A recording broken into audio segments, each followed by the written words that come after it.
الحمد لله الغفور الرحيم، وأشهد أن لا إله إلا الله وحده لا شريك له هو التواب العظيم، وأشهد أن سيدنا ونبينا ومولانا محمدًا عبده ورسوله الكريم.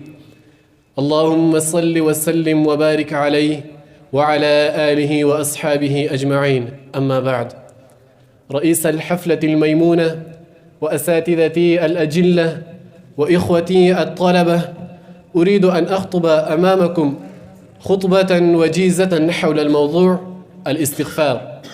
فيا أيها المسلمون، أوصيكم ونفسي بتقوى الله جل وعلا، فتقواه سبب السعادة والفلاح.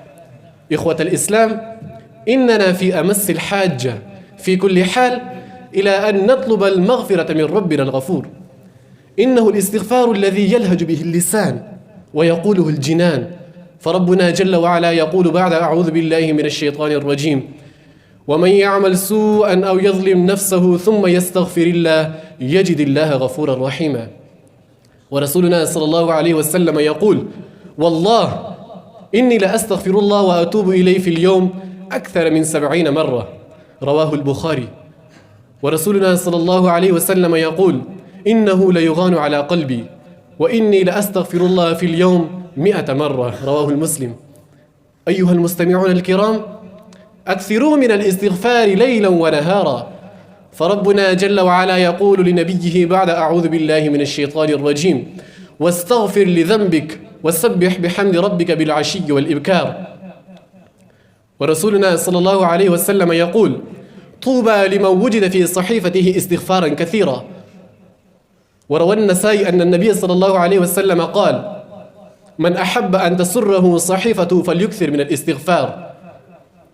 إخوة الإيمان، للاستغفار فضائل جمة وأسرار بديعة وبركات متنوعة، أعظمها أنه سبب لمغفرة الذنوب ونيل أعظم المطلوب. والذين إذا فعلوا فاحشة أو ظلموا أنفسهم ذكروا الله فاستغفروا لذنوبهم ومن يغفر الذنوب إلا الله ولم يصروا على ما فعلوا وهم يعلمون أولئك جزاؤهم مغفرة من ربهم وجنات تجري من تحتها الأنهار خالدين فيها ونعم أجر العاملين. وفي صحيح مسلم أن النبي صلى الله عليه وسلم قال: والذي نفسي بيده لو لم تذنبوا لذهب الله بكم ولجاء بقوم يذنبون فيستغفرون الله فيغفر لهم. وجاء في حديث صححه الحاكم أن النبي صلى الله عليه وسلم قال: من قال أستغفر الله الذي لا إله إلا هو الحي القيوم وأتوب إليه غفرت ذنوبه وإن كان قد فر من الزحف. أحبتي في الله، إن لزوم الاستغفار سبب لدفع الرزايا والبلايا، ولهذا من لزم الاستغفار جعل الله له من كل هم فرجا.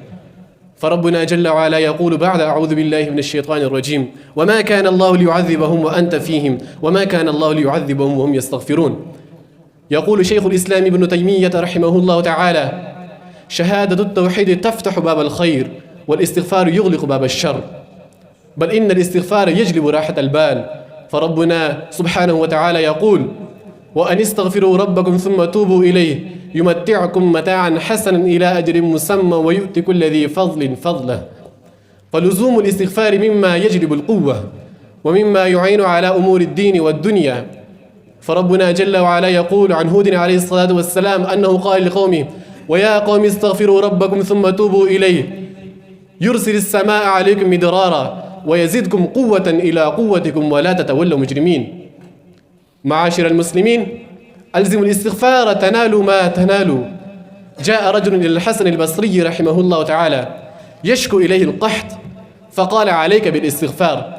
ثم جاءه آخر يشكو الفقر فقال: عليك بالاستغفار.